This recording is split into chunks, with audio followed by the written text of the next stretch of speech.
On behalf of Expert Village, my name is George Engel with Mr. Fix-It Handyman in Miami, Florida. And today I'm going to be showing you how to set up and use and perform different cuts with a portable table saw.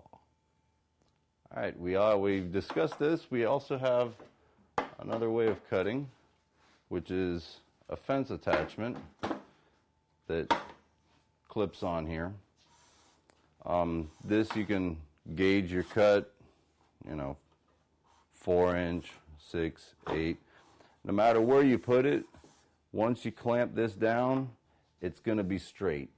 So you don't have to worry about measuring back here, because once the clamp takes up the tension on this fence, it's going to line it up where it will be straight as relative to the blade.